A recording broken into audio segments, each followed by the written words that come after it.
إن الحمد لله نحمده ونستعينه ونستغفره ونعوذ بالله من شرور أنفسنا ومن سيئات أعمالنا من يهده الله فلا مضل له ومن يضلله فلا هادي له ونشهد أن لا إله إلا الله وحده لا شريك له ونشهد أن محمدا عبده ورسوله أرسله بالحق بشيرا ونذيرا والسلام والصلاة على محمد وعلى آله وأصحابه أجمعين ومن تبعهم بإحسان من الأئمة والهداة والصالحين إلى يوم القيامة.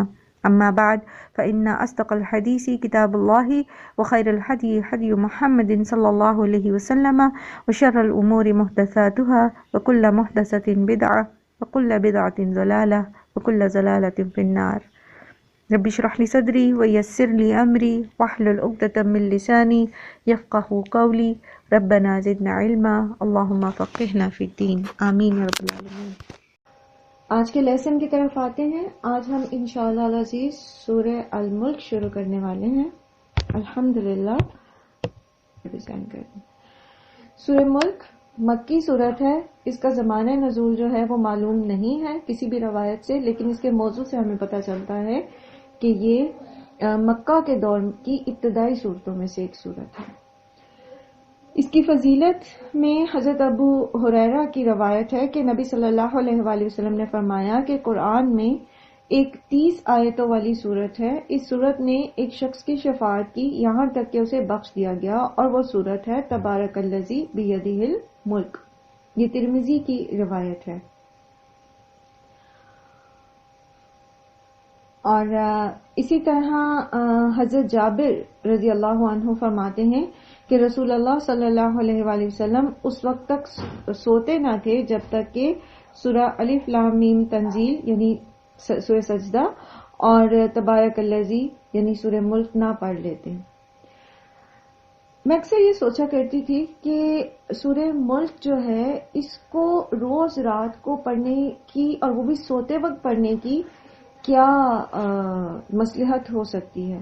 تو جب تک آپ اس سورت کی ایک ایک آیت پر تدبر نہیں کریں گے وہ مصلحت ہمیں سمجھ نہیں آتی، کیونکہ روز رات پڑھنی ہے نا. اسی طرح سورہ سجدہ جو ہے، سورہ حامیم سجدہ، اس کو جو پڑھا جاتا ہے ہر رات میں، تو اس کے بھی موضوعات جو ہیں وہ آلموسٹ یہی ہیں. اللہ سبحانہ و تعالیٰ کی قدرت اور اللہ سبحانہ و تعالیٰ کا تعارف اور اللہ سبحانہ و تعالیٰ کی پکڑ سے ڈر اور اللہ سبحانہ و تعالیٰ پر بھروسے کی قوت.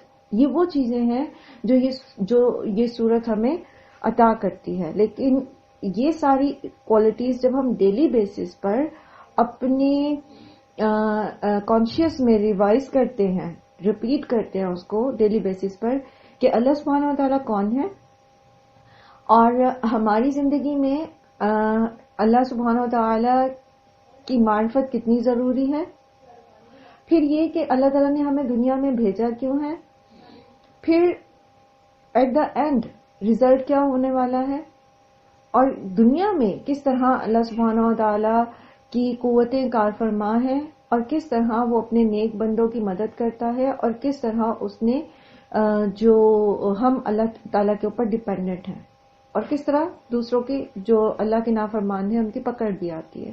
تو ایک پورا سمجھ لیجئے کہ ایک پکچر ہمارے سامنے آ جاتی ہے روز رات کو سونے سے پہلے.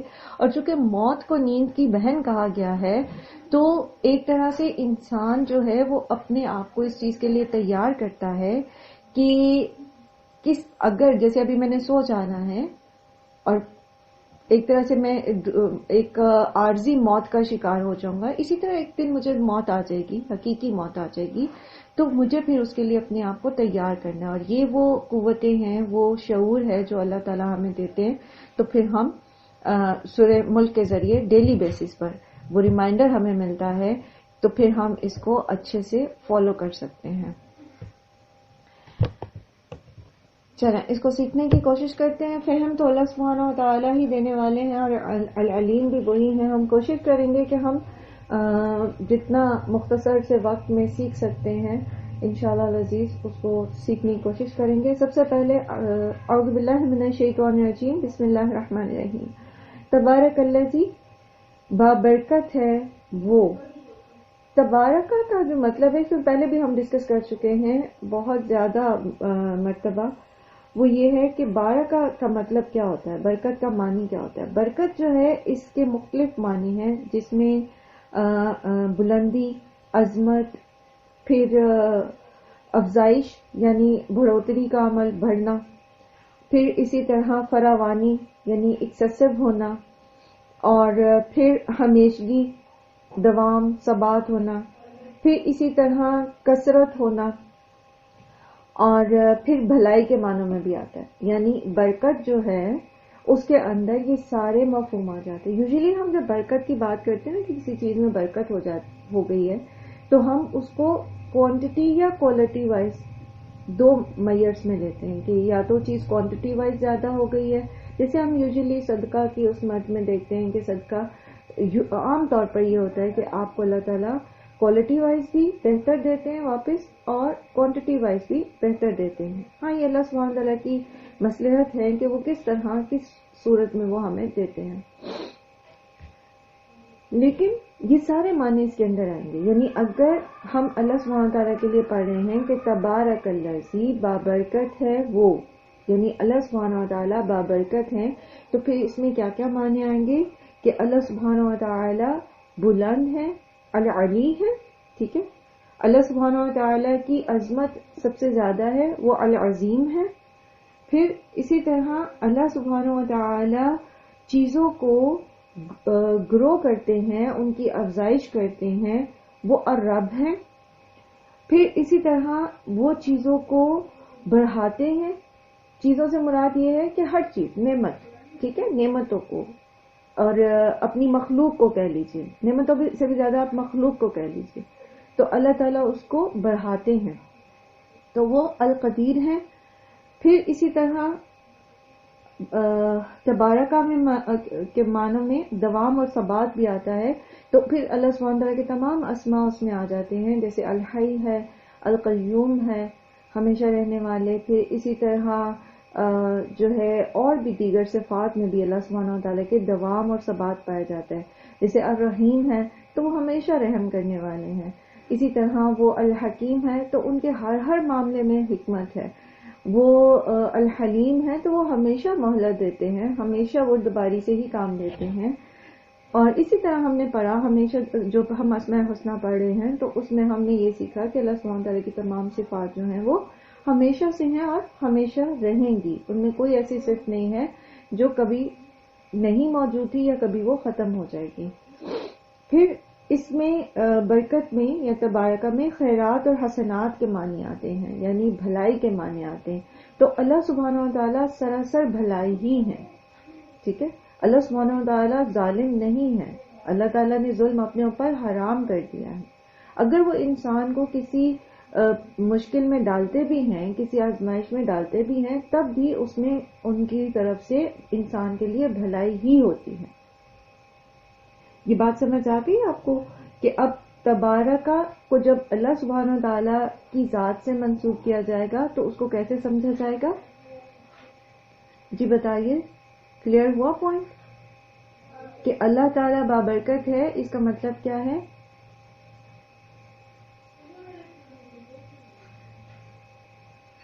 جی کلیئر ہے، ٹھیک ہے، الحمدللہ۔ اچھا، اس کے بعد ابھی بھی مجھے پارٹیسپینٹس کی تعداد بہت کم نظر آ رہی ہے، شاید چھٹیاں ہیں، بڑھ گئی ہیں تو اس لیے کچھ ایسے ایشوز ہیں، لیکن ایک بات یاد رکھیے، جب آن لائن کلاس ہوتی ہے نا تو آپ کوشش کر سکتے ہیں کہ آپ کسی بھی جگہ پر ہیں، اگر وہاں پر سگنل کا ایشو نہ ہو تو آپ جوائن کرنے کی کوشش کر سکتے ہیں۔ آپ اپنے جو کانٹیکٹس جو ایبسنٹ ہیں ان کو ذرا نظر رکھیے گا اس پہ، اور ان کو پرسنلی موٹیویٹ کیجیے، میسج کیجیے کہ آپ جہاں بھی کہیں گئے ہوئے ہیں، جس بھی مصروفیت میں ہیں، کوشش کر کے تو آپ نے صرف سننا ہے تو آپ کلاس جوائن کر لیں انشاءاللہ۔ اللہ سبحانہ تعالیٰ سب کو آسانیاں نصیب فرمائے۔ اچھا، اس کے بعد پھر برکت کا عمومی معنی ہمیں پتا ہے کہ اللہ برکت جو ہے، جیسے ابھی ہم نے سارے معنی دیکھے، یہ اللہ ہی کی ذات کے ساتھ ہے، ٹھیک ہے، اللہ کی ذات اور اللہ کے نام کے ساتھ ہے۔ اللہ تعالیٰ کا نام جو ہے وہ بھی بڑا بابرکت ہے، پہلے بھی ہم اس موضوع کو پڑھ کے آئے، اور وہ کیا کہ جس چیز کے اوپر آپ اللہ کا نام لیتے ہیں اس کے اندر برکت ہو جاتی ہے۔ ابھی سارے معنی ذہن میں رکھیے، ٹھیک ہے، جس چیز پر آپ اللہ کا نام لیں گے اس کے اندر بھلائی آ جائے گی، اس کے اندر وہ کوالٹی وائز بہتر ہو جائے گی، اللہ تعالیٰ کو منظور ہوگا تو کوانٹٹی وائز بھی بہتر ہو جائے گی. اس کے اندر جو خیر اور بھلائی ہے وہ آپ کو مل کے ہی رہے گی، آپ اس کے شر سے محفوظ رہیں گے. ٹھیک ہے، سمجھ آئی بات؟ مثال کے طور پر آپ کس کس چیز پر اللہ کا نام لیتے ہیں؟ سنت کیا ہے؟ سنت کیا ہے مجھے بتائیے. کھانا کھانے سے پہلے بسم اللہ پڑھتے ہیں ہر اور کپڑے اچھے چینج کام، کرتے وقت جسے بسم اللہ. ہر اچھے کام جی، ہر اچھے کام سے پہلے بسم اللہ کہنا سنت ہے. ٹھیک ہے نا؟ تو جب آپ ہر اچھے کام سے پہلے بسم اللہ کہتے ہیں تو مطلب ساری کی ساری خیر اور بھلائی آپ اپنے لیے محفوظ کر لیتے ہیں، کیونکہ اللہ تعالیٰ کی طرف سے اس میں برکت ہو جاتی ہے نا. ٹھیک ہے. اور اگر کسی چیز میں شر ہے، جیسے مثال کے طور پر صبح جب آپ اٹھتے ہیں تو آپ دعا پڑھتے ہیں. کون سی دعا پڑھتے ہیں؟ اللہم انی اسألک خیر ھذا اليوم وخیر ما بعدہ. ٹھیک ہے. اور پھر اللہم انی اعوذ بک من شر ھذا اليوم ومن شر ما بعدہ. ٹھیک ہے. تو آپ اللہ تعالیٰ کا نام لے کر اللہ کی پناہ لے لیتے ہیں دن بھر میں جو کوئی بھی شر پیش آنے والا ہوتا ہے اس سے. اور دن اور رات اسی طرح جب آپ سورہ فلق سورہ ناس پڑھتے ہیں تو اس میں آپ کیا کرتے ہیں؟ اللہ کی مخلوق کے شر سے اپنے آپ کو اللہ تعالیٰ کی پناہ میں دے دیتے ہیں. ایسے ہی ہے نا؟ تو جس چیز پر آپ اللہ کا نام لیتے ہیں اس کے اندر خیر پریزرو ہو جاتی ہے آپ کے لیے اور آپ اس کے شر سے محفوظ رہتے ہیں. جس طرح اللہ کے رسول صلی اللہ علیہ وآلہ وسلم نے فرمایا کہ اگر جس دروازے کو آپ اللہ کا نام لے کر بند کرتے ہیں تو پھر اس میں شیطان داخل نہیں ہو سکتا. اسی طرح رات کو چراغ بجھاتے ہوئے آپ بسم اللہ کہہ کے چراغ بجھاتے تھے نبی صلی اللہ علیہ وسلم کی سنت یہ. تو آپ بھی جب لائٹس آف کریں تو بسم اللہ کہہ کے لائٹس آف کریں، کیونکہ اندھیرے میں شیاطین آتے ہیں نا.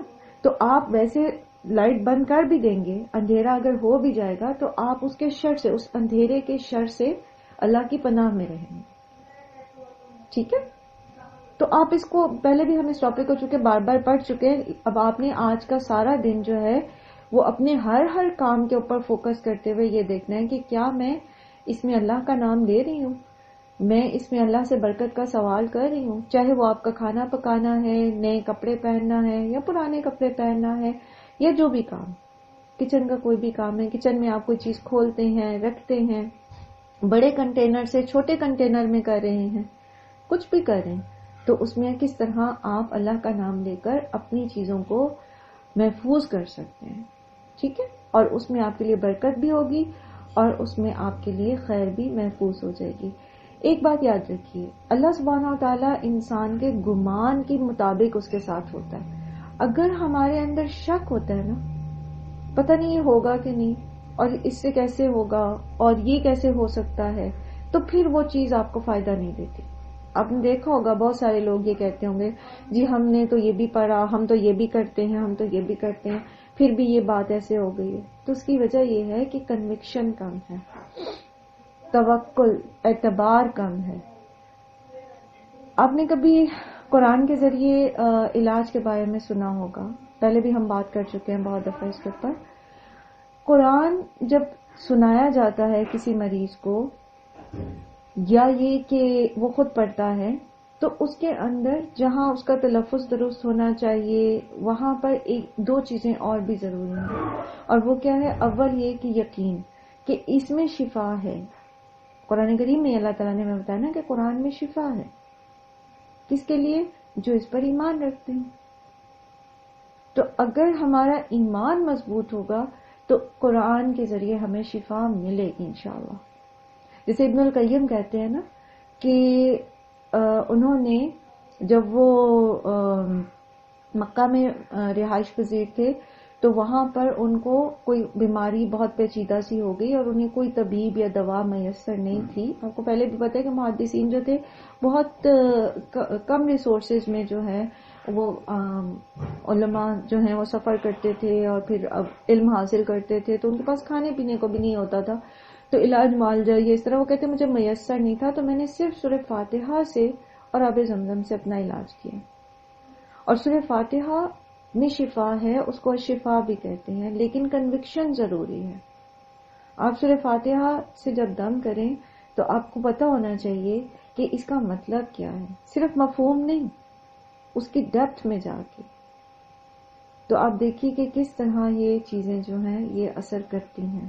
اللہ سبحانہ تعالیٰ کا نام آپ جس چیز پر لیتے ہیں وہاں آپ کی خیر محفوظ ہو جاتی ہے. اللہ سبحانہ تعالیٰ ہم سب کو توفیق دے کہ ہم اس کنوکشن کے ساتھ جو ہے مستقل مزاجی کے ساتھ اللہ پر بھروسہ رکھتے ہوئے اللہ کا ذکر کر سکیں.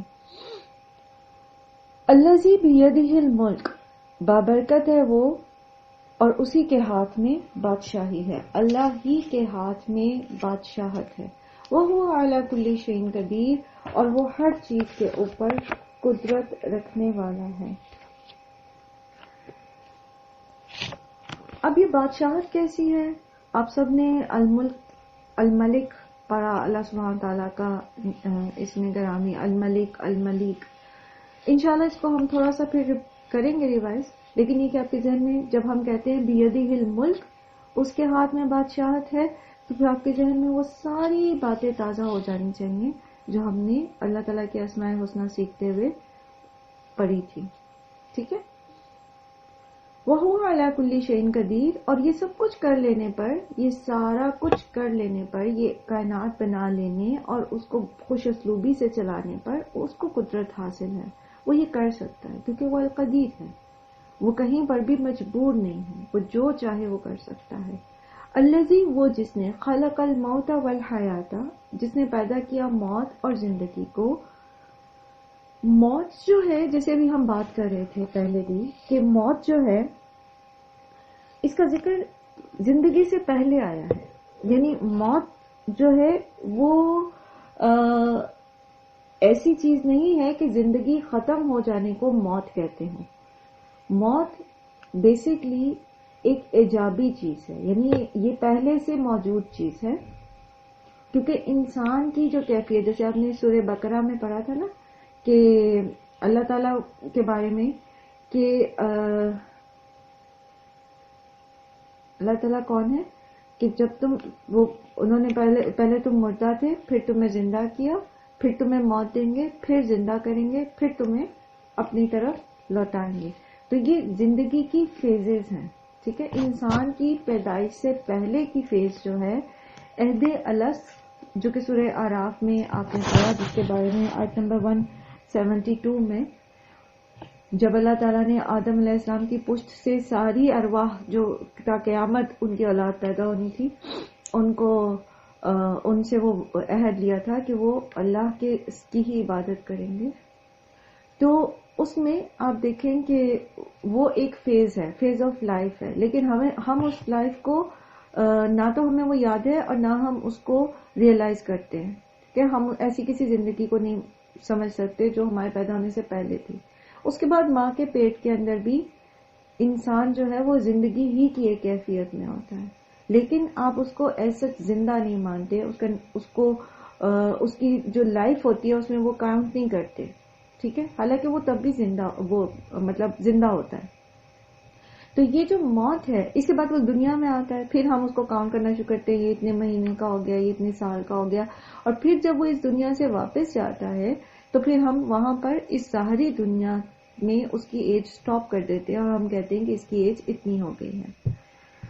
لیکن اصل حقیقت یہ ہے کہ انسان کو جب اللہ تعالیٰ نے پیدا کر دیا عہد الست سے لے کر، تو وہ اب اپنی زندگی کی مختلف فیزز میں سے گزر رہا ہے.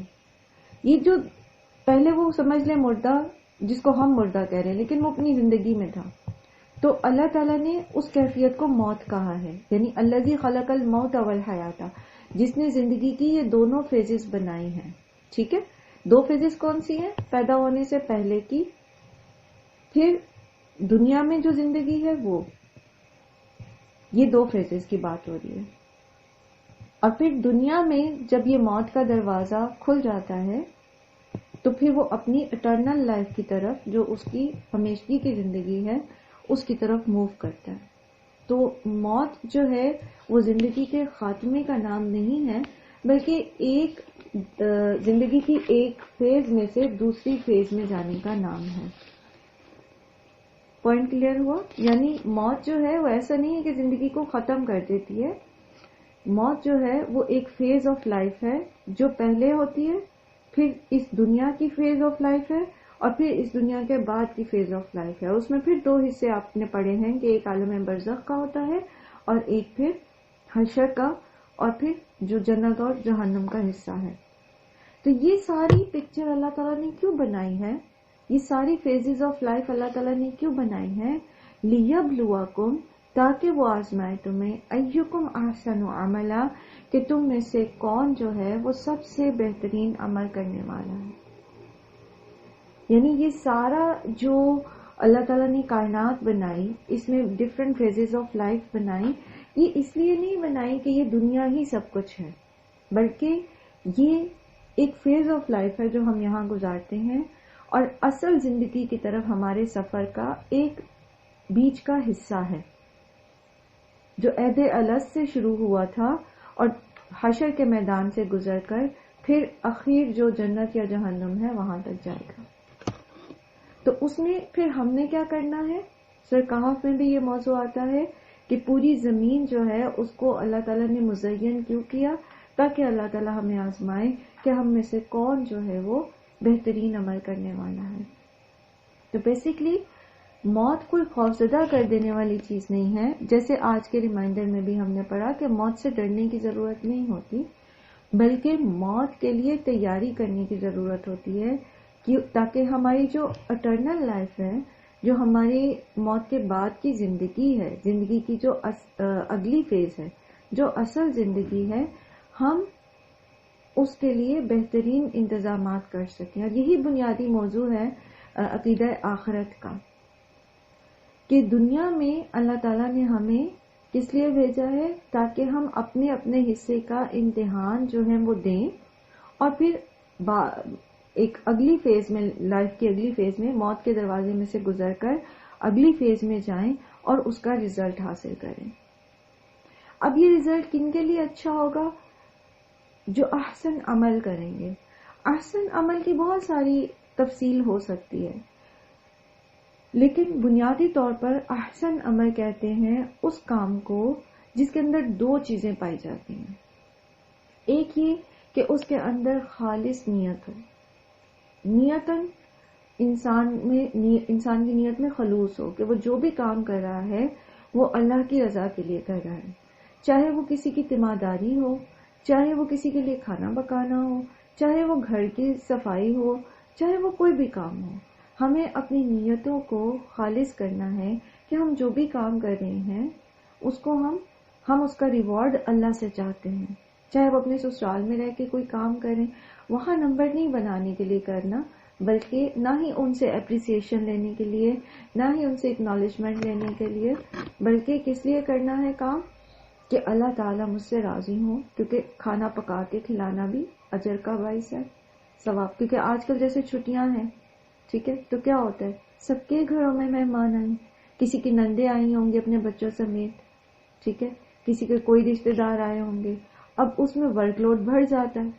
جب ورک لوڈ بڑھتا ہے گھر کی خواتین پر، اول تو یہ کہ جو لوگ رہنے آتے ہیں، تو آپ کو پتہ ہے کہ 3 دن تک صرف مہمان ہوتا ہے. اس کے بعد جو ہے اس کو پورا کا پورا جو ہے وہ کوشش کرنی چاہیے کہ وہ اگر زیادہ عرصے کے لیے آئے تو وہ پارٹیسپیٹ کرے، گھر والوں کے ساتھ تعاون کرے، کاموں کو بانٹ لیں آپس میں. اصل حسن اخلاق یہی ہے. لیکن بہرحال اگر کسی کے اوپر برڈن آ بھی رہا ہے تو وہ اس کو اس نیت سے کام کرے کہ اگر وہ کھانا پکا کے کھلا رہی ہیں تو کھانا کھلانا جو ہے وہ جنت میں لے جانے والے کام ہے. اگر گرمیوں کا موسم ہے، وہ پانی بنا رہی ہیں، ٹھنڈا پانی بنا رہی ہیں، تو وہ اپنی نیت کو خالص کریں کہ میں یہ جو بھی بار بار پانی ختم ہو رہا ہے اور میں بنا رہی ہوں، کولر میں ڈال رہی ہوں یا جیسے بھی ارینج کر رہی ہوں، پانی پلانا جنت میں لے جانے والے کاموں میں سے ہے. تمام گناہ بخش دیے اللہ تعالیٰ نے اس شخص کے جس نے ایک پیاسے کتے کو پانی پلایا تھا. نیت کا خلوص، ٹھیک ہے، خالص نیت. پھر دوسری چیز اس میں کیا ہوتی ہے احسن عمل میں؟ اتباع سنت. اللہ تعالیٰ کے پاس وہ عبادات منظور ہوتی ہیں جو سنت کے مطابق ہیں. تو جتنا زیادہ ہم سنت کو فالو کرتے ہیں، جتنا زیادہ ہم سنت کے مطابق عمل کرتے ہیں اتنا ہی ہمارا عمل جو ہے وہ احسن ہوتا چلا جاتا ہے. یہ تھی دو بنیادی چیزیں. اب تیسری چیز جو احسن عمل بناتی ہے ہمارے کسی بھی عمل کو، وہ ہے کام کو خوبصورتی سے کرنا. کیونکہ احسن کا روٹ جو ہے وہ حاسین نون یعنی حسن سے بھی نکلا ہے. ٹھیک ہے، خوبصورتی کے ساتھ عمل کرنا. ابھی مثال اسی چیز کی لیتے ہیں کہ جب مہمان آتے ہیں یا ورک لوڈ بڑھ جاتا ہے کسی بھی وجہ سے، کسی کی بیماری کی وجہ سے، گھر ہی میں کوئی بیمار پڑ جاتا ہے تو ماؤں کے اوپر ورک لوڈ زیادہ ہو جاتا ہے. اگر بچہ بیمار ہے، ہسبینڈ بیمار ہے یا گھر کے کوئی بزرگ بیمار ہے تو obviously ورک لوڈ بڑھ جاتا ہے. تو اس میں پھر کاموں کو اچھے سے کرنا. مثال کے طور پر آپ نے جو مریض ہیں گھر میں ان کے لیے آپ کو ایکسٹرا کھانا پکانا پڑتا ہے، سم ٹائم پرہیزی کھانا پکانا پڑتا ہے. تو جب وہ پکا رہے ہو، آپ پکانا تو ہے ہی لیکن اس کو پکاتے ہوئے دل تنگ نہ ہو، غصہ نہ کریں. جب اس کو پیش کریں مریض کے سامنے خوبصورت اسمائل کے ساتھ، خوش دلی کے ساتھ پیش کریں کہ اس کو یہ نہ احساس ہو کہ بیمار ہو کے شاید میں ان پر کوئی بوجھ بن گیا. جب بھی آپ کو بھی مثال کے طور پر آپ تیمارداری کرتے ہیں، کسی کو آپ کو کوئی اور اس کا کھانے پینے کے علاوہ کوئی اور کام کرنا پڑتا ہے تو بھی بہت خوبصورتی سے مسکراتے ہوئے، اچھی باتیں کرتے ہوئے، حوصلہ دیتے ہوئے، امید دلاتے ہوئے، یہ کیا کرے گا؟ یہ آپ کے عمل کو احسن بنا دے گا. سب سے پہلے آپ کی نیت خالص. نمبر 2 آپ سنت کو فالو کر رہے ہیں. مریض کی عادت سنت ہے نا، اور ہر اچھا کام، ہر بھلائی والا کام، خیر کا کام. اور پھر یہ کہ اس کو آپ خوبصورتی سے کر رہے ہیں، اچھے طریقے سے. جیسے صدقہ کے بارے میں ہم نے پڑھا، صدقہ دینا بہت اچھی بات ہے لیکن اس کو خوبصورتی سے دینا. آپ کسی کو پرانے کپڑے بھی دے رہے ہیں تو آپ اس کو واش کریں، استری کریں. پیکنگ ملتی ہیں پالیتھین کی، بڑی آسانی سے مل جاتی ہیں. اگر آپ کی روٹین میں ہے تو آپ وہ منگا کے رکھ لیں. تو آپ پیک کر کے، جیسے آپ بازار سے کوئی چیز خرید کے لاتے ہیں صاف ستھری نہیں کر کے، تو پھر دیں. چاہے آپ اپنی میٹ کو ہی دے رہے ہیں، کسی کو بھی دے رہے ہیں، فقیر کو ہی دے رہے ہیں، خوبصورتی سے دیں. یہ کیسے ہوگا؟ یہ صدقہ کی یہ والی کنڈیشن کیسے صحیح طریقے سے ہو سکے گی؟ پھر یہ ہو سکے گی اگر ہم پری مینجمنٹ کریں گے. پری مینجمنٹ کا مطلب کیا ہے؟ شیڈیول کر کے رکھیں گے چیزوں کو، پہلے سے ہی تیار کر کے. اگر میرے کپڑے کوئی ایسے ہیں جو میں سمجھتی ہوں کہ اب میں ان کو صدقہ کرنا چاہتی ہوں، میں نے نیا سوٹ بنا، جیسے حضرت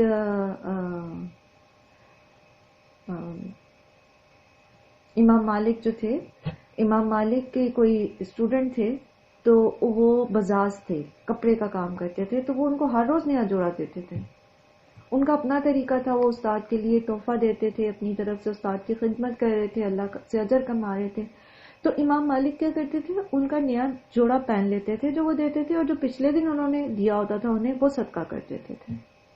تو جب اس طرح کی آپ کے پاس پلاننگ ہو کہ میں نے اب 2 سوٹ بنا لیے ہیں اور میں نے اپنی کوئی سے 2 سوٹ جو ہیں وہ اپنے نکالنے ہیں، صدقہ کرنے ہیں اچھے سے، تو اس کو پہلے ہی تیار کر لیں تاکہ اگر کوئی دروازے پہ آتا ہے یا آپ اچانک ہی کوئی سبیل بن جاتی ہے صدقہ کرنے کی، تو وہ آلریڈی خوبصورتی سے آپ کے پاس چیز تیار پڑی ہو، تو پھر آپ اس کو آسان طریقے سے دے سکتے ہیں.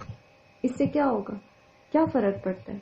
ایک میلا کچیلا اور ردی طریقے سے چیز دینا اور ایک اس طرح سے چیز پریزنٹ کرنے میں کتنا فرق ہے. اس سے دوسرے کو بھی احساس ہوتا ہے کہ اس کی جو سیلف ریسپیکٹ ہے وہ بھی مجروح نہیں ہوتی. اسی طرح جب آپ کھانا دیتے ہیں کسی کو، میں نے اس چیز کی برکتیں دیکھی ہیں لوگوں کی زندگیوں میں. ابھی مجھے جیسے میں لاہور میں تھی تو مجھے کسی کے ہاں جانے کا اتفاق، اللہ سبحانہ تعالیٰ نے بہت برکتیں نصیب فرمائے. تو انہوں نے اپنے ڈرائیور کو وہ کھانا دیتے 3 ٹائم، جو بھی وہ کھاتے نا، مطلب اگر کوئی آیا ہے اور وہ کچھ لے کر آئے تو وہ اپنے ملازمین کو وہ ساری چیزیں برابر کی دیتے جو بھی وہ کھاتے ہیں. ایون اگر پیزا منگوا لیا، برگر منگوا لیا، تو وہ بھی انہوں نے اسی طرح سے برابر کر دینا ہوتا ہے. تو ان کے جو ڈرائیور تھے نا، انہوں نے برتن دھو کر اندر بھیج دیے. تو میں نے کیونکہ یوزلی لوگوں کا طریقہ یہی ہوتا ہے کہ وہ برتن الگ رکھتے ہیں اپنے گھر کے ملازموں کے. تو ایسے میں نے ان سے کہا کہ یہ کدھر رکھوں برتن، یہ باہر سے آئیں. تو انہوں نے کہا کیوں، ادھر ہی رکھے ریک میں سامنے. ہم نے تو کبھی کسی کے برتن الگ نہیں کیے. ان کے سارے ملازمین جن کو بھی وہ کھانا دیتے ہیں ان کو وہ انہی برتنوں میں، چاہے وہ ان کے گھر میں صفائی والی ہے جو ان کے واش روم دھوتی ہے، جو ان کا گارڈنر ہے، جو ان کا ڈرائیور ہے، ہر ایک کو وہ اپنے اسی برتن میں جن میں وہ خود کھاتے پیتے ہیں اور جو کچھ وہ خود کھاتے پیتے ہیں وہ ان کو اسی میں پریزنٹ کرتے ہیں، اور بڑے ہی خوبصورت طریقے سے ٹرے میں رکھ کے اور خوبصورت انداز میں. دن میں 5 دفعہ بھی اگر وہ دیں گے نا تو میں نے یہ آبزرو کیا کہ وہ اسی طرح دیتے ہیں. اور آپ یقین کریں کہ یہ وہ فیملی ہے جس کے زندگی کے بہت سارے اتار چڑھاؤ میں نے دیکھے، اور میں نے یہ ایک صرف دن میں ہمیشہ سے پائی جب ان کے پاس بہت لمیٹڈ تھا، جب ان کے پاس کسی قسم کی سہولت نہیں تھی، تب بھی وہ اسی طرح آنر کے ساتھ صدقہ کرتے تھے. تو اللہ تعالیٰ نے ان کو اتنی برکتیں دی، سبحان اللہ. تو یہ کیا ہے؟ احسن عمل ہے. ٹھیک ہے، خوبصورتی سے کرنا. کیونکہ ہم جو بھی کام کرتے ہیں نا، ہم اللہ تعالیٰ کو راضی کرنے کے لیے کرتے ہیں، ہم انسانوں کے لیے نہیں کرتے. آپ انسانوں کو مت دیکھیں کہ کون کس درجے کا آپ کی نظر میں ہے، کون جو ہے وہ کس لیول پر جو ہے ہمارے معاشرے کے کس درجے میں رہتا ہے. آپ یہ دیکھیے کہ وہ اللہ کی مخلوق ہے، اللہ نے اسے بھی پیدا کیا ہے اور آپ کو بھی. اور جو کچھ بھی آپ دے رہے ہیں نا، آپ کو اللہ نے ہی دیا ہے، آپ نہیں دے سکتے تھے. اور جو نیکی کی توفیق آپ کو ملی ہے نا، وہ بھی اللہ ہی کی طرف سے ملی ہے. اور کہا جاتا ہے کہ صدقہ سائل کے ہاتھ میں جانے سے پہلے اللہ کے ہاتھ میں چلا جاتا ہے. تو کوئی بھی نیکی کا کام، آسان عمل نیکی کے کام ہی ہوں گے نا، اس کو خوبصورتی سے کرنا، خوش دلی سے کرنا.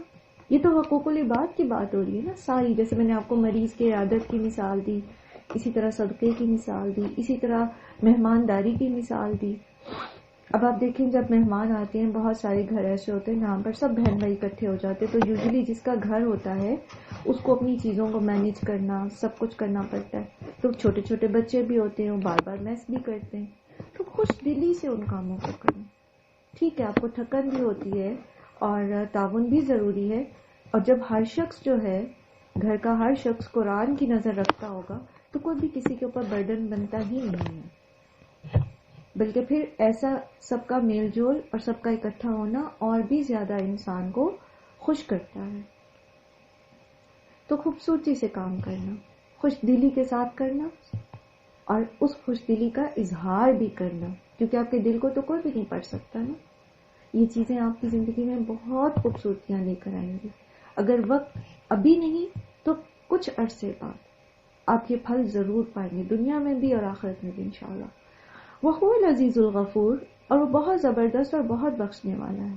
اب زندگی کے اس امتحان میں ہم میں سے ہر کوئی کوالٹی وائز اتنا اچھا کام تو نہیں کر سکتا، ظاہر ہے انسان ہے، تو غلطیاں بھی ہوتی ہیں، کوتاہیاں بھی ہوتی ہیں، ناراضگیاں بھی ہوتی ہیں، بدمزگیاں بھی ہو جاتی ہیں، گڑبڑ بھی ہو جاتی ہے. تو کوئی بات نہیں، پتہ چل گیا، اب پتہ چل گیا، اب اصلاح کر لو، اب توبہ کر لو.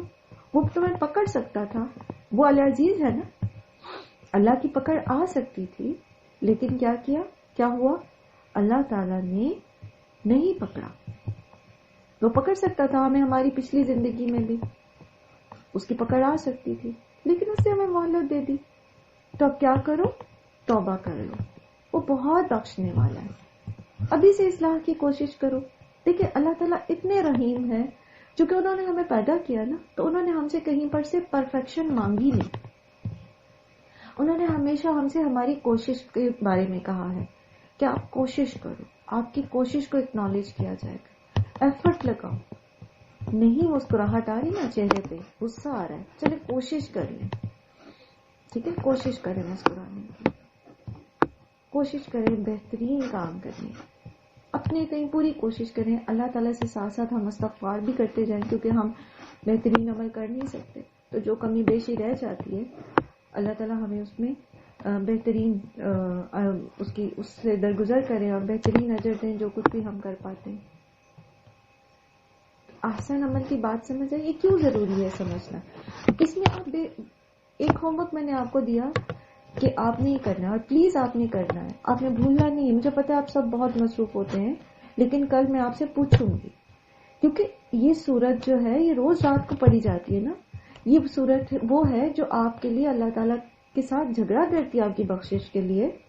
کیوں؟ کیونکہ یہ آپ کو وہ بندہ بناتی ہے جیسا کہ اللہ تعالیٰ آپ کو دیکھنا چاہتے ہیں. تو اگر آپ اس کو عمل کرتے رہے، کوشش کرتے رہے، تو پھر یہ اللہ تعالیٰ سے کہے گی نا، درخواست کرے گی نا کہ دیکھیں اللہ تعالیٰ اس نے کوشش کی ہے نا، یہ آپ کی دوست بن جائے گی نا. سورہ ملک کے ساتھ دوستی کرنی، ہم اسے ہر کوئی پڑھ رہا ہوتا ہے سورہ ملک رات کو سونے سے پہلے. لیکن ہم کیسے پڑھ رہے ہوتے ہیں؟ کبھی کوئی کام کرتے ہوئے پڑھ رہے ہوتے ہیں بستر پر، کبھی موبائل چیک کرتے ہوئے پڑھ رہے ہیں، کبھی بس نیند کی حالت میں پڑھ رہے ہیں، آدھی پڑھی آدھی میں سو گئے، کبھی بس پڑھ لی فٹافٹ. تو آج سے جتنا جتنا ہم اس کا حصہ پڑھتے چلے جائیں گے اتنا اتنا آپ نے اس کے اوپر اسی طرح سے ساتھ ساتھ اپنا جائزہ بھی لیتے رہنا ہے. تو دوسرا کام جو میں آپ کو دے رہی ہوں وہ یہ ہے کہ آپ نے نیکیوں کی لسٹ بنانی ہے، احسن اعمال کی لسٹ بنانی ہے، وہ جو ہم سارے دن میں کرتے ہیں. آپ میں سے جو بھی عمل کرتا ہے، عبادات سے لے کر معاملات تک، حقوق اللہ اور حقوق العباد دونوں، ٹھیک ہے؟ تاکہ اگر کوئی کسی کے پاس کوئی چیز مسنگ ہے تو اس کو آئیڈیا مل جائے کہ میں یہ کر سکتا ہوں، اور ہو سکتا ہے کہ ہمیں دوسروں کے عمل سے بہت زیادہ موٹیویشن ملے اور ہم بہت سارے اور خیر کے کام کر سکیں. الذی خلق سبع سماوات طباقا، وہ جس نے پیدا کیے 7 آسمان اوپر تلے.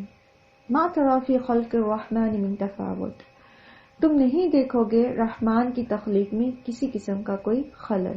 فرجع البصر، پھر اپنی نگاہ کو لوٹاؤ. هل تری من فطور، کیا تم کوئی شگاف اس میں دیکھتے ہو؟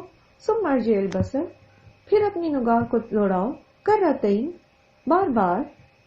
ینقلب الیک البصر، لوٹ آئے گی تمہاری طرف تمہاری نگاہ. خاسئا، ذلیل ہو کر. ذلیل ہونے سے مراد کیا؟ یعنی جس مقصد کے لیے آپ وہ کوئی شگاف ڈھونڈنے کے لیے دیکھ رہے تھے تو وہ پورا نہیں کر پائے نا، ناکام کہہ سکتے ہیں آپ اس کو. نگاہ آپ کی ناکام ہو کر لوٹ آئے گی. وہ حسیر، اور وہ تھکی ہوئی ہوگی، یعنی اپنی سی پوری کوشش کرنے کے باوجود آپ کو کوئی مس مینجمنٹ اتنی بڑی یونیورس میں نظر نہیں آئے گی. اچھا، اب یہ وہ سورہ ہے، وہ آیت ہے جس میں آسمان کی بات ہو رہی ہے. اور آسمان جو ہے اس میں آپ سب جانتے ہیں، ہم نے اس کے بارے میں بہت دفعہ پڑھا آسمان کے بارے میں، کہ آسمان جو ہے 7 آسمان، ٹھیک ہے. سب سے پہلا جو آسمان ہمیں نظر آتا ہے وہ آسمان دنیا ہے. اور اس آسمان دنیا کے بارے میں بھی ہم نے بہت ساری جو ہیں وہ ایک دو بار ہم نے ویڈیوز بھی دیکھی اللہ سبحانہ تعالیٰ کی الملک کے اس میں، ٹھیک ہے. اسی طرح اللہ سبحانہ تعالیٰ کے الخالق ہونے میں بھی ہم نے دیکھا کہ یہ یونیورس جو ہے یہ کتنی بڑی ہے. اور اللہ سبحانہ تعالیٰ نے اس آسمان دنیا کو، یہ جتنی بڑی یونیورس ہے نا، جس کو آپ کہتے ہیں یہ اس کا ڈایا میٹر جو 110 بلین لائٹ ایئر ہے، تو یہ سارا آسمان دنیا ہے. پھر اس کے اوپر ایک اور آسمان ہے، پھر اور پھر اور پھر اور. طبقہ کہتے ہیں لیئر کو، طباق لیئر کو کہتے ہیں، ٹھیک ہے. آپ نے جیسے پیاز کی لیئرز ہوتی ہیں نا، پیاز کی لیئر، پیاز جب آپ چھیلتے ہیں تو آپ نے کیا دیکھا اس کے اوپر، اس کے اندر کہ ایک لیئر کے اوپر دوسری لیئر ہوتی ہے نا، اور وہ کیا ہوتی ہے؟ برابر، بالکل ایک دوسرے کے اوپر سیٹ بیٹھی ہوئی. تو ایسی کیفیت کو طباق کہتے ہیں جو ایک دوسرے کے اوپر بالکل سیٹ ہو، ٹھیک ہے. اس میں کہیں پر بھی جو ہے کسی قسم کا بیچ میں وہ نہ ہو، ٹیڑھ میڑ نہ ہو کسی قسم کی. بالکل جیسے آپ پائل اپ کرتے ہیں، کوئلٹس کو پائل اپ کرتے ہیں، بالکل برابر کی تہ لگا کے ایک دوسرے کے اوپر رکھنا، اس کو بھی طباق کہیں گے، ٹھیک ہے. یعنی وہ ساری کوئلٹس جو ہیں وہ آپ نے طباقاً رکھی ہیں ایک دوسرے کے اوپر. لیکن آسمان جو ہے نا ان کا جو طباق ہے یہ برابر ہے، بالکل ایک دوسرے کے اوپر ایکوریٹ برابر اللہ سبحانہ تعالیٰ نے ان کو رکھا ہے، لیکن ان کے بیچ میں فاصلہ ہے. جب آپ کوئلٹ رکھتے ہیں یا آپ پیاز کی لیئر کو دیکھتے ہیں تو ان کے بیچ میں 2 لیئرز کے بیچ میں فاصلہ نہیں ہوتا، لیکن آسمان جو ہیں، جو 7 آسمان ہیں، ان کے بیچ میں فاصلہ ہے. اور یہ ہمیں کیسے پتہ چلتا ہے؟ یہ ہمیں معراج کے سفر سے پتہ چلتا ہے. جو روایت ہے نا معراج کی، انشاءاللہ آپ بخاری شریف میں پڑھیں گے تو اس سے ہمیں پتہ چلتا ہے کہ ایک آسمان سے دوسرے آسمان کے بیچ میں فاصلہ ہے. نبی صلی اللہ علیہ وآلہ وسلم نے اس میں سفر کیا تھا. اب وہ کتنا فاصلہ ہے یہ جاننے کا ہمارے پاس کوئی ذریعہ ہے نہیں کہ ہم یہ سمجھیں سوچیں کہ یہ کتنا، یا اس کو میئر کر سکیں کہ یہ کتنا فاصلہ ہو سکتا ہے. ٹھیک ہے، سمجھ آئیے کہ جو 7 آسمان ہیں ان کے بیچ میں آپس میں جو ہے وہ ڈسٹینس ہے.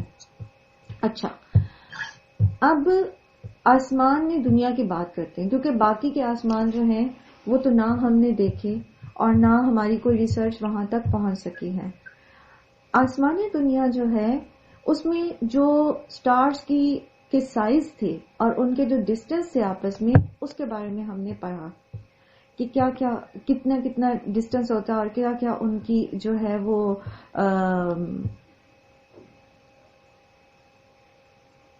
مطلب ان کا آپس میں ڈسٹینس کتنا، اور پھر یونیورس میں وہ کتنا ڈسٹینس بناتے ہیں، وڈتھ کتنی بناتے ہیں یونیورس کی. تو وہ بھی ہم نے پڑھا تھا.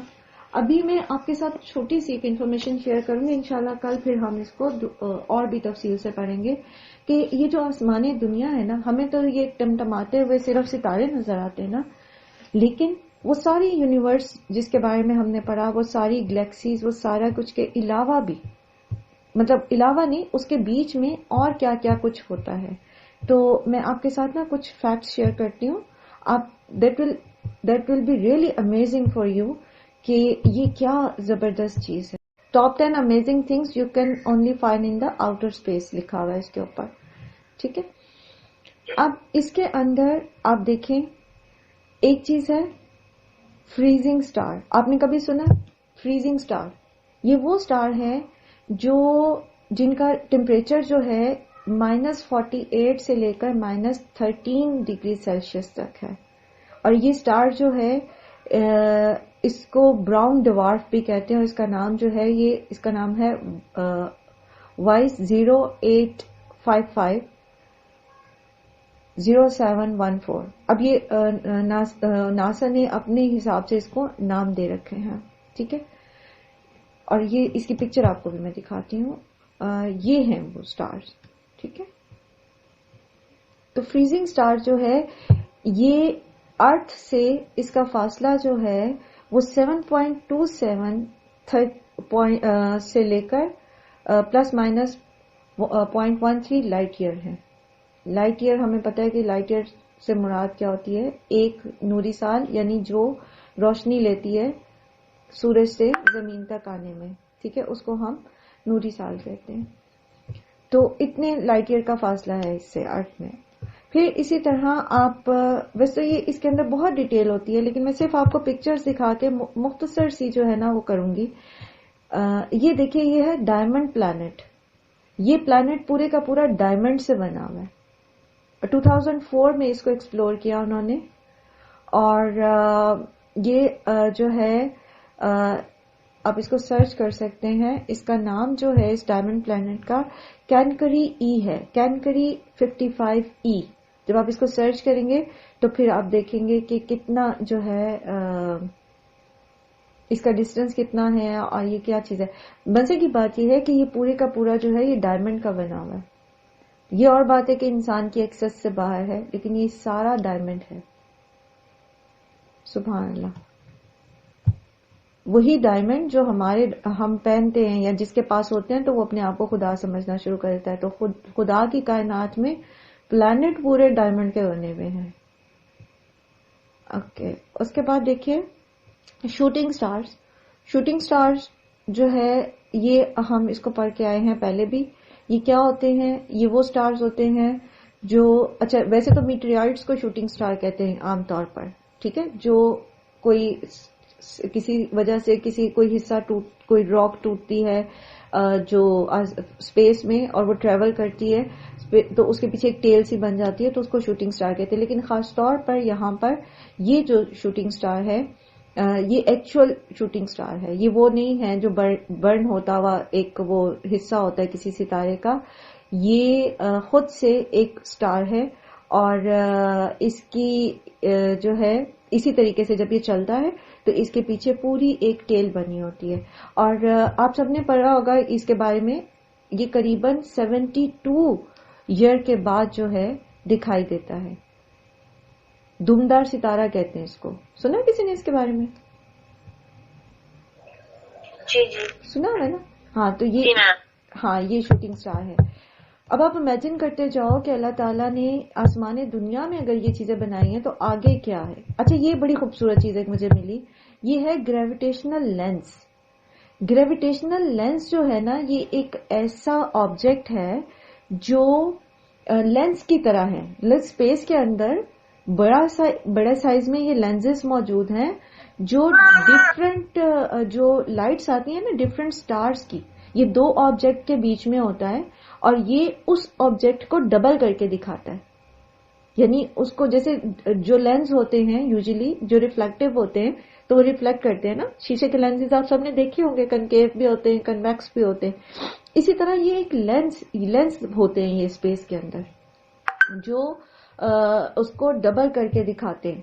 جو جس آبجیکٹ کے بیچ میں یہ آ جاتے ہیں تو دوسری طرف جہاں سے اس کو دیکھا جا رہا ہے یہ اس کو ڈبل کر کے دکھا دیتے ہیں. اور اسی طرح اور کیا چیزیں ہیں. الکوہل کلاؤڈ ہے.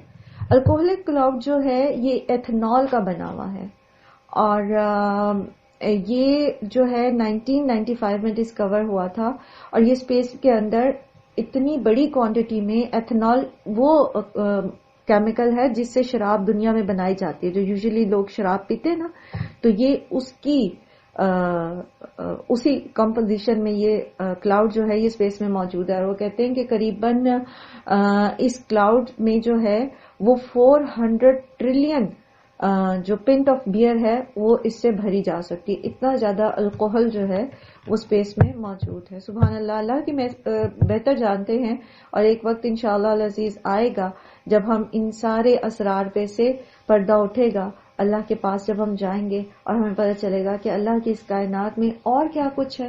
اور جیسے پہلے بھی میں نے عرض کیا نا کہ ہو سکتا ہے کہ جو جنتیں ہیں جیسے جنتوں کے بھی 7 درجے ہیں نا تو وہ اللہ تعالیٰ نے اسی طرح کائنات کے بیچ میں مختلف جگہوں کے اوپر ہمارے لیے محلات اور یہ ساری چیزیں تیار کی ہوں. اللہ بہتر جانتے ہیں.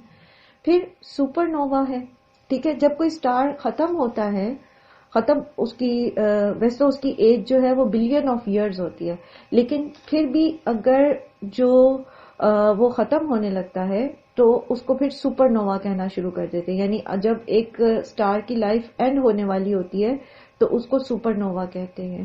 اور ایک سپر نووا جو ہے وہ 100 ملین سنز جتنا روشن ہوتا ہے. 100 ملین سنز. اور اب آپ خود دیکھیں اپنے ذہن میں وہ دہرا لیجئے کہ ایک سن جو ہے وہ ارتھ سے کتنا بڑا تھا جو ہم پہلے کمپیریزن پڑھ کے آئے یونیورس میں سٹارز کا. تو یہ جو سپر نووا ہے یہ 100 ملین سورجوں جتنا روشن ہے. اس کے بعد یہ اس کی پکچر ہے سپر نووا کی. پھر میگنیٹک کلاؤڈ ہوتے ہیں. میگنیٹک کلاؤڈ جو ہے وہ سولر ونڈز جب چلتی ہیں سورج کی سطح کے اوپر تب یہ میگنیٹک کلاؤڈز جو ہیں یہ بنتے ہیں.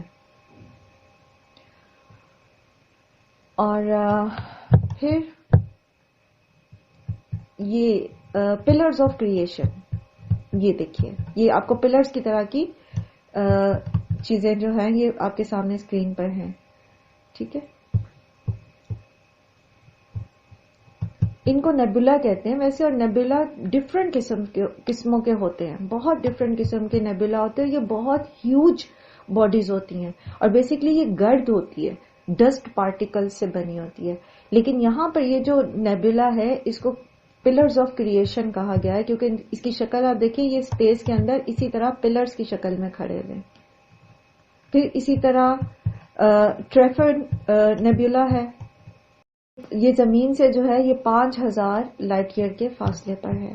یہ اس کی پکچر ہے. اور یہ تو خیر بہت مختصر سا تعارف ہے، بہت مختصر سا آپ کہہ سکتے ہیں کہ ایک انسان کی تحقیق وہاں تک آپ کو لے کر گئی. یہ آسمانی دنیا ہے. ابھی یہ جو آپ نے پڑھا نا کہ اللہ سبحانہ و تعالیٰ نے 7 آسمان بنائے ہیں اور وہ طباق میں ہیں، ایک دوسرے کے اوپر بالکل سیٹ ہیں، ایک خاص ڈسٹنس کے فاصلے پر ایک دوسرے کے اوپر موجود ہیں. تو یہ صرف آسمانی دنیا ہے جس کو جو ہے وہ تحقیق کر کے لوگوں نے ہمارے سامنے یہ پکچرز رکھی. لیکن صد افسوس کا مقام یہ ہے کہ یہ تحقیقات مسلمانوں کی نہیں ہیں. وہ مسلمان جو یہ 1450 سال سے پڑھے ہیں کہ اللہ وہ ہے جس نے 7 آسمان بنائے، انہوں نے اس معاملے میں تحقیق ہی نہیں کی کہ پہلے آسمان کو ہی ایکسپلور کر سکتے. انہوں نے، جبکہ اللہ تعالیٰ نے یہ چیزیں کیوں بتائی ہیں؟ تاکہ آپ ایکسپلور کرو اور آپ اپنے رب کو پہچانو. ہم نے یہ تو ضرور سیکھا کہ تبارک الذی وہ صورت ہے جو آپ کو قبر کے عذاب سے بچائے گی، لیکن ہم نے یہ نہیں سیکھا کہ کیوں بچائے گی.